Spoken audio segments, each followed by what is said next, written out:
11 से आयत से धीरे धीरे पढ़ेंगे।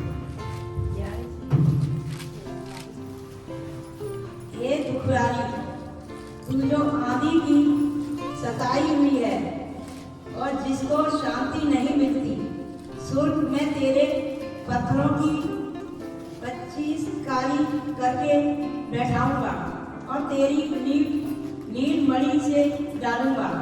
तेरे कलश में मणियों से, तेरे फाटक लालड़ियों से और तेरी सब सीमाओं को मनोहर रत्नों से बनाऊंगा। तेरे सब लड़के योवा के सिखलाए हुए होंगे और उनको बड़ी शांति मिलेगी। तू धर्मपिता के द्वारा स्थिर होगी, तू अंधेरे से बचेगी क्योंकि तुझे डरना न पड़ेगा और तू भयभीत होने से बचेगी क्योंकि भय का कारण तेरे पास न आएगा। सुन, लोग भीड़ लगाएंगे परंतु मेरी ओर से नहीं। जितने तेरे विरोध भीड़ लगाएंगे वे तेरे कारण गिरेंगे। अगर हम प्रभु का कहना मानेंगे तो ये वचन जितने लिखे हमारे जीवन में पूरे होते चले। मेरे प्रिय से ध्यान से वचन पढ़ो। ये लिख लिया और सोचना आप डायरेक्ट होने से पेन रखो साथ, क्योंकि यहाँ आप लिखते रहिए घर में जाके भूल जाते कौन सा वचन कहाँ लिखा है। आज यीशु मसीह में कौन आ रहा है? दुखी लोग आ रहे हैं। हे दुखियारी, तू जो आंधी की सताई है और जिसको शांति नहीं मिली, सुन मैं तेरे पत्थरों को 25 कारी करके बैठाऊंगा और तेरी नील मणि से डालूंगा। परमेश्वर कितना बड़ा वादा कर रहा है। सब कुछ का तितर बितर हो गया है। आप देख रहे हो, प्रभु दोबारा से नींद डालकर सबको ठीक करेगा। इतना बड़ा वादा कर रहा है। मेरा सब तितर बितर हो गया था। अगर मैं घर में मर जाता तो मेरा घर आज नहीं होता। सब कोई कहीं होता, कितने मर गए होते, सड़ गए होते, गल गए होते। लेकिन जब खुदा ने मुझे बुलाया सबसे पहले, सर बता मेरे भाइयों, मैं अपनी बड़ी तारीफ भी करता हूँ। खुदा ने मुझे भय मानना सिखाया। जब मैंने भय मानना सीखा, बुराइयां छोड़ी, व्यभिचार छोड़ा, आज खुदा जहाँ चाहता वहां अपने ले जाता है। जब हम खुदा को प्यार करते हैं तो वो हमसे छोड़ता है। उनसे व्यभिचार से, चाहे कहीं भी आप फंसे, खुदा को प्यार करना सीखो। बस खुदा से मोहब्बत करना सीखो। प्यार करने का मतलब क्या है? जो वचन कहता है उससे वचन से प्रेम करो। जब इसमें हमारी लगन बढ़ती वचन से, उससे मोहब्बत बढ़ती चली, और जब उससे मोहब्बत बढ़ेगी, लिखा हुआ है उसने मुझसे इसलिए किया इसलिए मैं उसे छुड़ाऊंगा, फिर उसको ऊंचे स्थान पर रखूंगा क्योंकि उसने मेरे नाम को जीता। जब मुझे पुकारेगा तब मैं उसकी सुनूंगा, संकट मुझके संग रहूंगा और उसको बचाकर उसकी महिमा को बढ़ाऊंगा, उसको दीर्घायु से प्राप्त करूंगा और अपने किए गए उद्धार का मार्गदर्शन दिखाऊंगा। प्रेम करने से होगा। पहली बड़ी मेहनत क्या है? कोई बताएगा?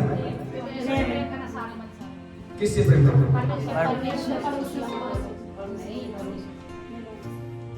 सबसे बड़ी मैन आज्ञा यीशु मसीह से पूछी फरीसियों ने। जब फरीसियों सदूकियों को परमेश्वर ने यीशु मसीह मुंह बंद कर दिया, सब शांत हो गए। परमेश्वर यीशु मसीह जब कहते थे सबके मुंह बंद हो, मुंह बंद हो, छोड़े सबके वहां। फिर वो पूछने आए, लिखा हुआ निकाला जल्दी से बचन आए, उसके बाद ही आएंगे खोले नहीं। ये बहुत जरूरी है, हम बचनों को याद रखें। मत्ती 22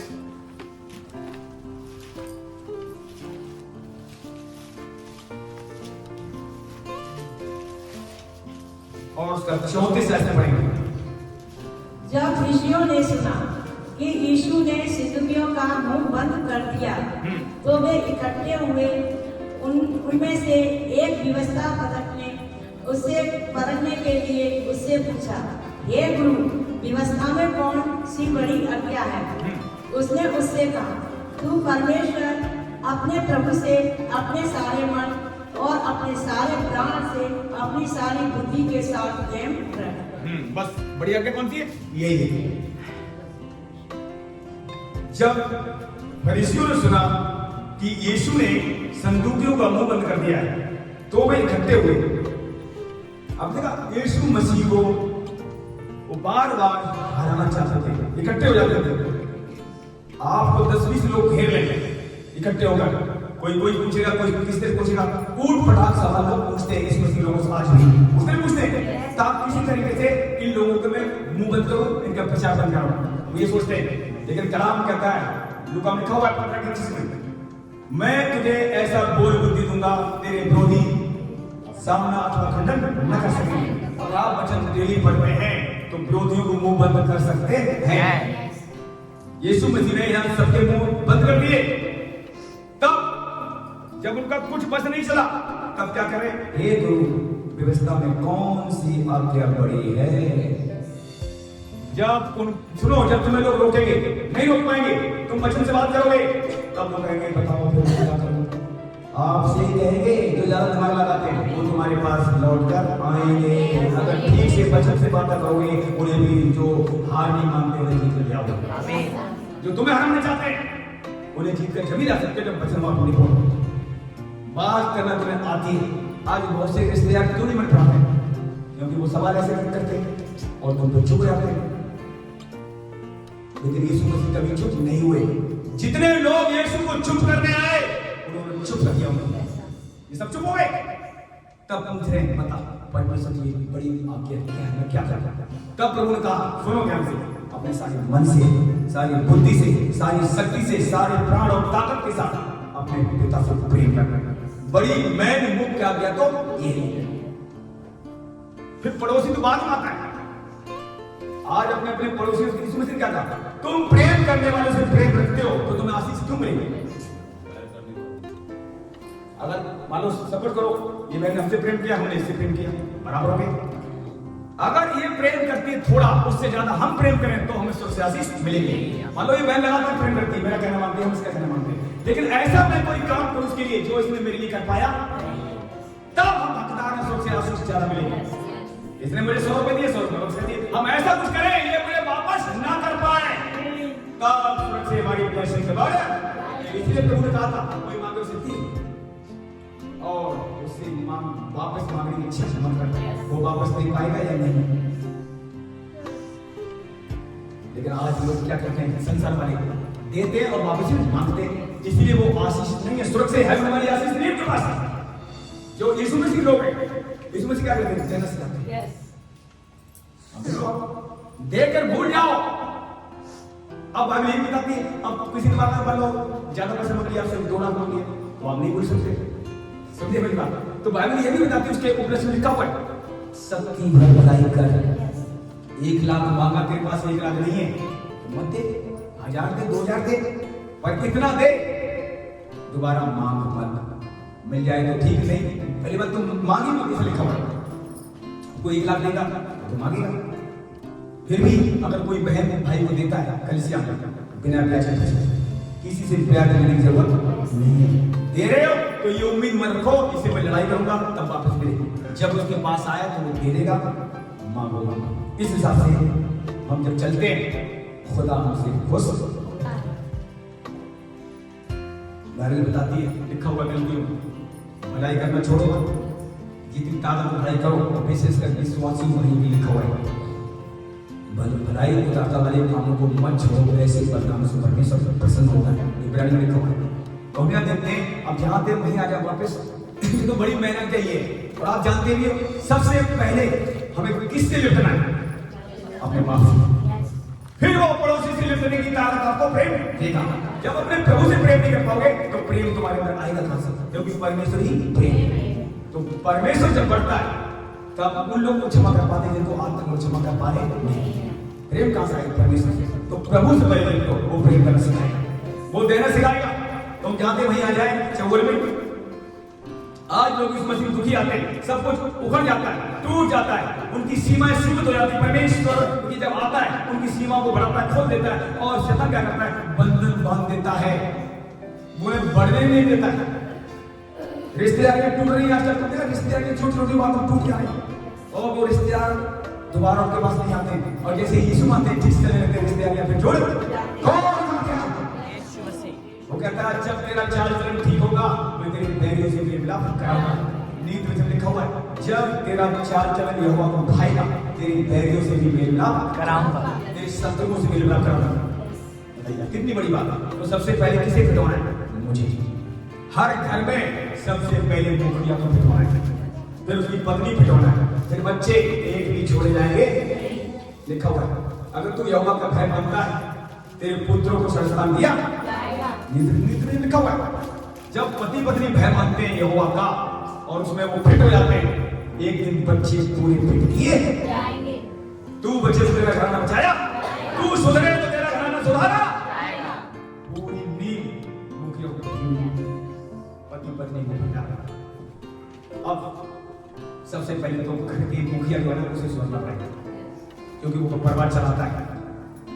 कलाम लिखा हुआ है, लेकिन बहुत जगह लिखा हुआ है परमेश्वर ने सब कुछ आपको दिया है, और अगर उसके मुताबिक हम नहीं चलते हमसे हिसाब मांगे और किसी को जॉब दिया गया है, पैसा किस हिसाब से लोग आज खर्च कर रहे हैं उसका हिसाब लेगा। अगर आपने खुदा के काम में पैसे लगाए तो वैट में नहीं आएगा आपका ध्यान रखना। और गलत कामों में पैसे खर्च किए, बीड़ी में, सिगरेट में, गुटखे में, अय्याशी में। धनी व्यक्ति था, एक लाजर व्यक्ति था। धनी व्यक्ति ने क्या किया था, कैसे खर्च किया पैसे बताया?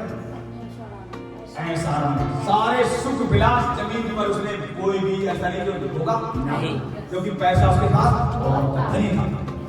और जो गरीब था लाजर, उसके दरवाजे पर टुकड़े खाकर पलता था। कभी भी गरीब व्यक्ति को उसने अपने घर में बैठा के खाना नहीं खिलाया। ऐसे लिखा हुआ है। दोनों मरे, मरना सबको है, चाहे पैसे वाला चाहे गरीब, सबको ही मरना है। खुदा के सामने खड़ा होना पड़ेगा। और जब उसका हिसाब लिया गया, क्या हुआ? जब मरा स्वर्ग को ले जाकर नरक डाल दिया, उसे स्वर्ग में डाल दिया। अब देखिए नरक वाला व्यक्ति कहाँ देख रहा है? स्वर्ग वाले। स्वर्ग कहाँ है? ऊपर। और नरक कहाँ है? नीचे। हाँ, तो नीचे वाले ऊपर को तो अपना आंखें जाएंगी, और वो आंखें भी कुछ समय नरक में ये दीवारें भी आपको देखने से रोक सकती। इसलिए जो नरक में व्यक्ति था, धनी व्यक्ति, उसकी आंखें कहीं टुकड़े खाने वाले बंदे को पहचान लिया। हे अब्राहम, हे पिता, इस लाजर तो तेरी गोद में बैठा हुआ है और मैं तड़प रहा हूँ, आग से जल रहा हूँ। मेरी जीभ को ठंडा करने के लिए लाजर को भेज, एक पानी की बूंद भी आके रखे। इतनी तड़प नरक की है। मेरे पास नरक के साथ यीशु मसीह ने बाइबल बताती है, नया नियम में 9 बार नरक का प्रचार किया, 9 बार। और आज लोग नरक का प्रचार बहुत सी करते लोग करते ही। नरक का प्रचार करना बहुत जरूरी है, सारी बातें बताना बहुत जरूरी है। लोग बहुत सी जगह पता है अपनी मन की बातें जो उन्हें आगे बढ़ाती है, पैसे में, रुपए में, उसमें आगे बढ़ना चाहते हैं, रिश्ते अच्छे मिल जाए, ठीक है ना? सुनो ध्यान से, पैसा मिले, मकान बढ़िया हो, ठीक है, ये बात नहीं। देखिए ये बातें कब आती है पता क्या? जो सबसे पहले सुधरने की कोशिश करेगा, सुधरेगा, बढ़ाया जाएगा, तो ये बाकी चीजें अपने आप आ जाएगी। ऐसा कलम कहता है। अब ये बाहरी मनुष्य क्या है? प्रभु, ये बाहरी मनुष्य तो हमारे लिए, प्रभु बाहर से निकलिया और लेकिन निकली वहां से। अब कोई सोना चांदी कहे औरतें पहले घूम रही, लिखा हुआ, ठीक है ना? आदमी पहले क्या पता, लिखा हुआ है। लेकिन जब खुदा को गुस्सा आया, उन्होंने कुरान बंद नहीं किया, तो ये जगह लिखा हुआ परमेश्वर ने उन लोगों से कहा, मूसा इनसे गहरे अपने गहने उतार दे, तब मैं देखूंगा इनके साथ क्या करना है। गहने आप जब पहनते हो अपनी सजावट करते हो, किसके लिए? अपने लिए। जब गहने उतारते हो किसको चाहते हो? यीशु। यही तो पहचान है। गहने उसने, परमेश्वर ने गहने क्यों करवाए? ताकि तुम्हें साथ देख सके मेरे साथ क्या करना है, ताकि तुम्हारी गहनों पर अपनी सजावट, अपनी सजावट पर तुम्हारा दिमाग मजे हटे। जब बाहरी मेकअप आप नहीं करते तो खुदा को अच्छे समझ बताना। मैं तो यही बातें बताती हूँ, क्योंकि शरीर से कुछ लाभ नहीं है, आत्मा ही है जैसे जीवन।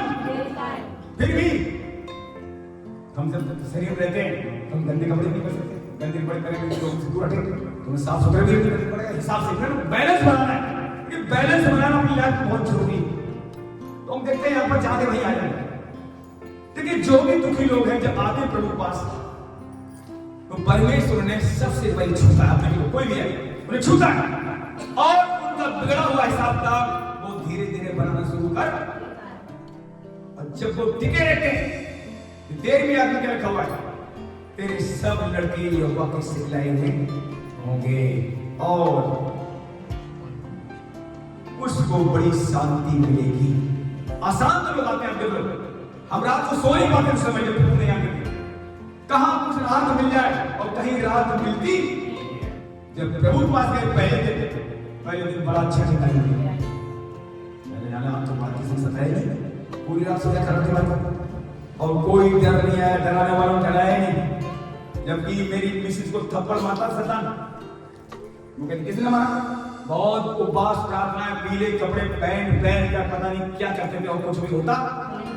मैं तो पूजा करता ही नहीं, क्या मैं नहीं करता, मैं कुछ भी नहीं करता पूजा, बस मैं ना होते थे। लेकिन जितना आप देख रहे हैं, अभी भी देख रहे हैं ना, जिस घर में ज्यादा पूजा होती होगी उस घर में ज्यादा लोग ज्यादा दुखी होंगे। तो वहां से जब प्रभु ने मुझे निकाला तो बताइए दोबारा वहां कैसे जाऊं? पाप छोड़ा, नशा छोड़ा, व्यभिचार छोड़ा, फिर दोबारा अगर वहां जाता हूं तो सुअर के समान प्रभु बता रहा है, सुअर के समान बता रहा है, एक सुअरनी को कीचड़ से निकालो, नहला दो, रोका जाती कीचड़ में। पतरस कह रहा है ऐसे मत बनना भाई। जब प्रभु ने निकाल लिया, धोया तो साफ हो गया। आप खुदा का अनुग्रह तुम पर बना रहा है, उसका अनुग्रह, उसका लोग व्यर्थ न जाए। तो यहाँ पर आप अगर यीशु मसीह बने हुए तो आज क्या हो रहे हैं? छवि मिट्टी क्या करनी, सीख रही नहीं सीख रही? ये सब बच्चे यहोवा के सिखलाए हुए होंगे, उनकी लगन बढ़ेगी। अगर आप प्रभु में हैं, तुम्हारे बच्चों को ऐसा सिखला देगा, वो भी कहेंगे मैं तो यहोवा का हूं। बच्चा बोलेगा मैं तो यहोवा का हूं। देखना सच में बहुत बड़ी बात है। आगे देखिए वचन में क्या कह रहा है? अंधेर तेरे साथ नहीं होगा, भयभीत नहीं होगी, डर नहीं लगेगा, सब भय तेरे दूर किए जाएंगे और जो लोग तुझे घेरेंगे, भीड़ लगाएंगे, वो तेरे कारण गिराए जाएंगे। तो कहां आपको लिखा कि कोई वचन मुझे दिखा दो अगर खुदा का भय मानते हो, कहीं भी आपका नुकसान होने वाला नहीं है। खुदा के खौफ मानने में फायदे ही फायदे हैं। सबसे पहले तो तुम्हारा शरीर ठीक जाएगा, आप चंगे रहोगे, बीमारी आने वाली। और एक बात ध्यान रखना, जितनी बहनें बैठी, अगर आप खुदा का भय मानोगे, जिन दिमाग से निकाल कर एक बात और, तुम्हारे पड़ोसी कैसे होंगे मूर्ति पूजा वाले, जितना मर्जी पूजा वो कर रहे हो, जितना मर्जी जादू कर रहे हो, तुम पर वो कर भी रहे हो तुम्हारे नाम से, उनके घर वापस आएगा। जब हम डरने को डराया, हमें डरने की जरूरत नहीं है, क्योंकि मूर्ति पूजा से सारी समस्याओं से ऊपर पहुंच निकाला है। तुम्हारे पैर के नीचे शैतान कहाँ है? तुम्हारे लिखा हुआ शांति का परमेश्वर शैतान को सीख ही तुम्हारे पैरों तले तुझे देगा और प्रभु यीशु मसीह का अनुग्रह तुम पर होता रहेगा। अब उन बातों को याद नहीं करना है, पुरानी बातें बीत गई, देखो सब लोग वही याद करते हैं। जब पुरानी बात बीत गई, पुरानी बातों क्यों उठा रहे हो? चाहे घर की बात हो चाहे बाहर की बात हो, पुरानी बातों जो दब गई मिट्टी डालने में खड़ी, पुरानी की बुराई खत्म होगी, दोबारा बुराई लाओ ही मत। फिर क्या होगा? नई सृष्टि में क्या है? लेकिन नई सृष्टि क्या है? नई सृष्टि में यीशु जैसा है वैसे हम पूरी से दिखाई देंगे। यीशु को कहीं देखो, आप जहां गए उनकी जरूरत पूरी की, कहीं देखो यीशु मसीह ने कमा के कहीं इकट्ठा करके पीछे पीछे लेके नहीं चले, जहां गए वहीं खाना पीना दिया गया। देखो आप, जब हम खुदा का खौफ मानते हैं, उसका भय मानते हैं, तो सबसे बड़ी बात क्या है?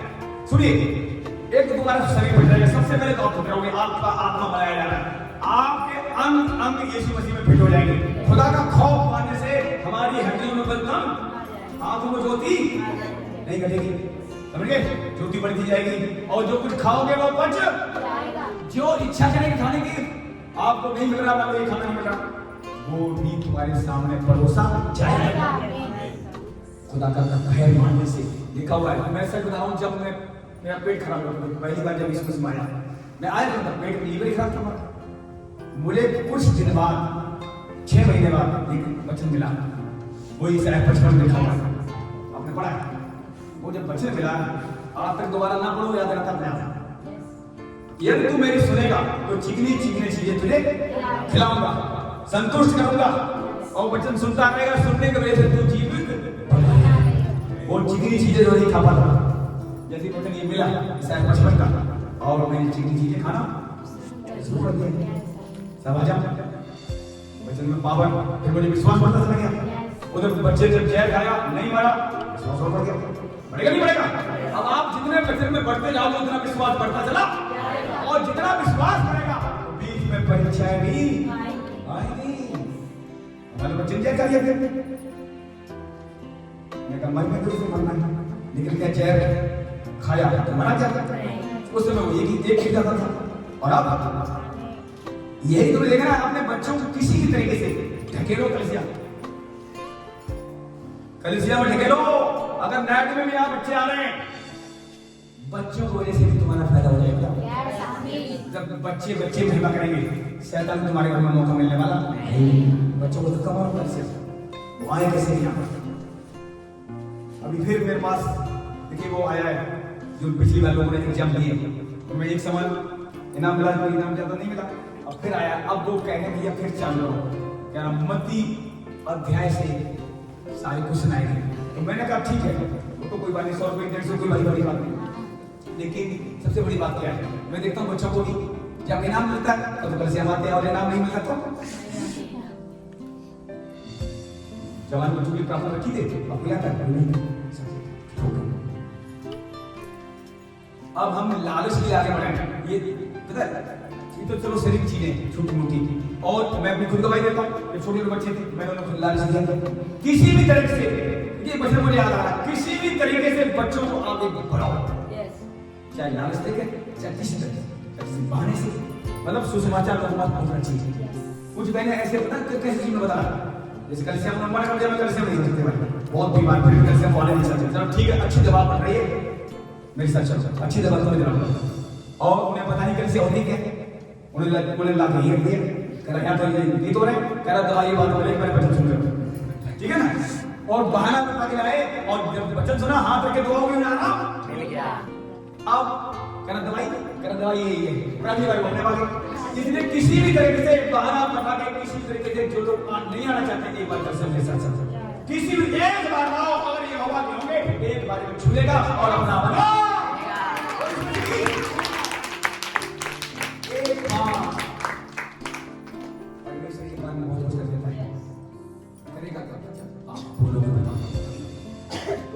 हमें जब ऐसा हुआ, लेकिन मैं अपने बच्चों की याद सच बढ़ाने के लिए क्या नहीं किया, मैंने बहुत कुछ किया उस समय। लेकिन आज बच्चे मालूम कोई कहीं ठीक है, लेकिन वो पुराना बचत जो भरा हुआ है, कम से कम तुम मूर्ति पूजा तो नहीं गए हमारे बच्चे, क्या बेशक हमारी लड़की की शादी कर ली, अविश्वास में कर ली, पर उसने पूजा में हाथ नहीं लगाया।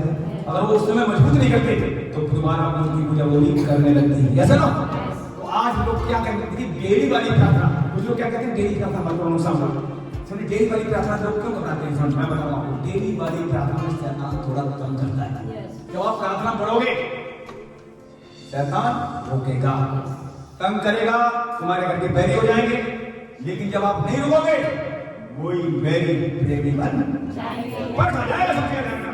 हमारे घर के जितने लोग पड़ोसी आप दिन यीशु से कर रहे हो और कोई काम नहीं तुम्हारे पास, बहुत कुछ बोला जाएगा, लेकिन आप समझदार हो, इग्नोर करो उनकी बातों को, और जो कर रहे हो खुदा का काम जितना समझ रहे हो देखिए, एक दिन खुदा जो चाहता है वैसा आपको बनाई देगा। और सचमुच सबसे ज्यादा इस्तेमाल वही होगा जो सबसे ज्यादा आग से भरा, सबसे ज्यादा नम्रदीन होगा वही आग से भरा जाएगा, और जो आग से भरा जाएगा उसमें भी इस्तेमाल इसलिए बहुत जरूरी। तुम्हारे साथ क्या हो रहा है ये माने नहीं रखता है, माने ये रखता है तुम नफरत नहीं कर रहे। खुदा का आज्ञाकारी कितनी, तुम्हारे साथ दिक्कत क्या है ये कोई माने नहीं। तुम लोग मेरी ये दिक्कत वो दिक्कत, ये दिक्कत तो आई नहीं, दिक्कतों में जो खुदा के साथ समय बिता रहा उसे खुदा का क्या करना है। दिक्कतें तो आप देखिए, अभी मैंने पहले एक वीडियो देखी, आप यकीन नहीं करोगे, जल्दी से वीडियो देखने लीजिए। मेरे पास रबी ने पता नहीं अपने को वीडियो डाली पंजाब में, जबकि पंजाब इतना बदल चुका है। एक बंदा है उसके रोड से मान रहे हैं, 1.5 वीडियो थी, 1.5 मिनट तक रोड पाइप होती है तो पाइप उससे मार रहे हैं। मैंने कहा ऐसी वीडियो उसमें मैं डालूंगा, टूट जाते हैं डाली, जबकि पंजाब में सबसे ज्यादा काम हो रहा है। और ऐसा कोई रोड है उस पर 3 लोग खड़े, 2 लोग मार रहे हैं रोड से, एक उसको पड़ रहा है, और मैं देख रहा हूँ वो मार खा रहा है फिर भी बेहोश नहीं हो रहा है। मैंने खुदा से पूछा जब मैं वीडियो देख रहा, मैंने प्रभु ये मार खा रहा है बेहोश क्यों नहीं हो रहा है? एक रोड लग जाएगी, लकड़ी से मार तो आदमी सह सकता है, और रोड लगेगी तो बैठ जाएगा, हड्डी टूट जाएगी।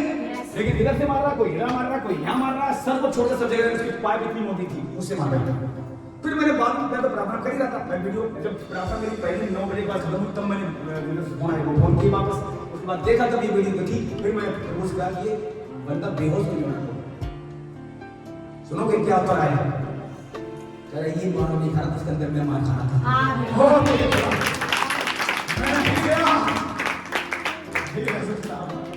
एक पाइप लग जाए, हड्डी टूट जाएगी, बंदा बेहोश होकर गिर जाए, उठने वाला उसके लगातार पाइप मार रहे। मेरे प्रभु ये बंदा बेहोश क्यों? अगर बेहोश हो जाता तो छोड़ के चले जाते, इसे बार-बार मार रहे हैं, कम से कम बेहोश हो जाता भी तो छोड़ देते से। जब मेरे पास उत्तर आया, यीशु कह रहे हैं मैं इसके अंदर हूं, मैं मार खा रहा हूं, ये नहीं खा रहा है। तब जो मार रहे हैं उनको भी मैं मार खाते खाते बैठा हूं। मैं हृदय से बता रहा हूं, कल हृदय ये वीडियो देखकर अभी मेरी उसमें वीडियो है 1 मिनट 26 सेकंड तक ये वीडियो कुछ मार रहे थे। फिर किसी ने बोला कि नहीं होगा, नहीं वहां से लोग निकल रहे हैं, कोई नहीं बचा रहा है। उत्तर प्रभु ने बड़ा अच्छा दिया। मेरे सच देखिए, अगर हम अंदर सुना है, हम जो बात सह रहे हैं ये भी बात नहीं सह सकते। आज कोई आपको गाली दे रहा है, कौन सह रहा है? सब कुछ बोझ यीशु उठा रहा है। हम लोग सोचते हैं हम सह रहे हैं, हम नहीं सह रहे हैं, हमारा अंदर यीशु रो रहा है। अगर आप रोते तो रो रहा है, यीशु रो रहा है। मैंने प्रभु रवि भाई ने वीडियो भेजी, उन्होंने लिख के भेजा प्रभु विश्वासी लोगों से ऐसा हो रहा है और कोई सरकार एक्शन नहीं ले रही। बताओ, लेकिन एक बात ध्यान रखना, कलाम लिखा हुआ है ये प्रभु होने देता तभी होता है। तुम्हारे उद्धार को छुपाएगा कोई?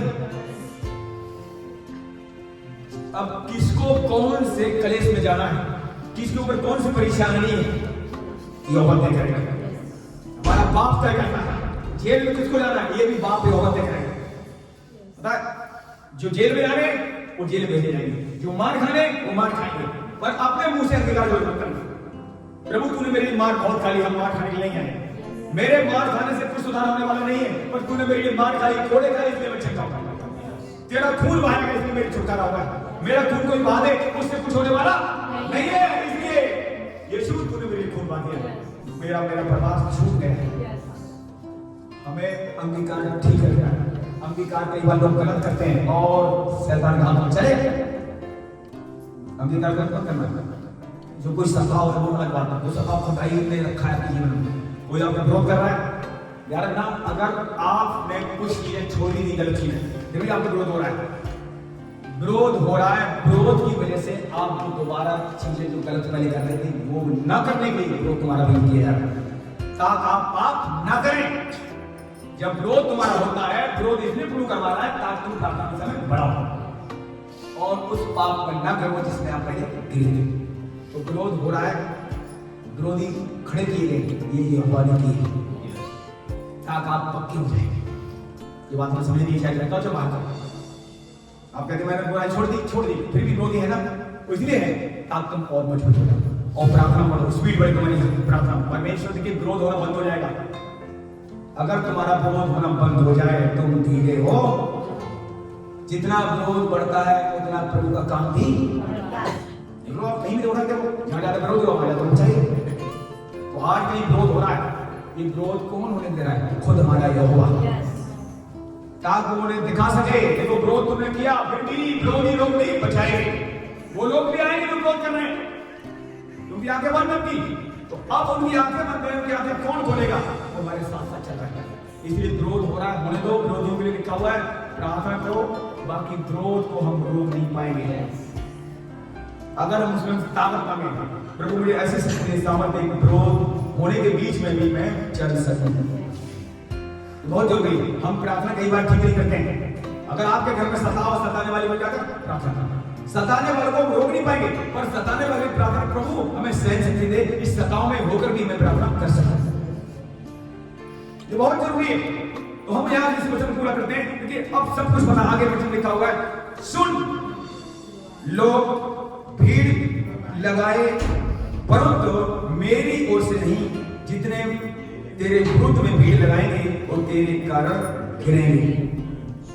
हाँ, अब 16 से अपने 1-2 आयत को पढ़ने फिर इसको पूरा करते हैं। सुन, एक लोहा कोयले की आग धोकर इसके लिए हथियार बनाता है, वह मेरा ही सृजा हुआ है।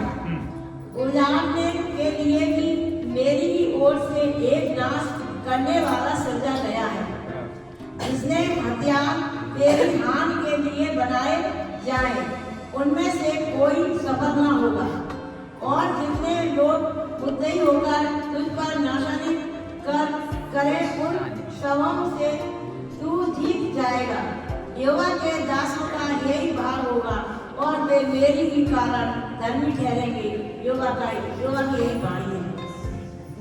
ये वचन घर में आप जब जाओ ज्यादा असर पड़ना है। मैं यहाँ देख रहा हूँ कि वचन आपको पता होना चाहिए। शैतान हमारे बाप ने बनाया है, और अगर शैतान तुम्हें परेशान करना है तो ध्यान रखना, खुदा से ऊंची को करना है।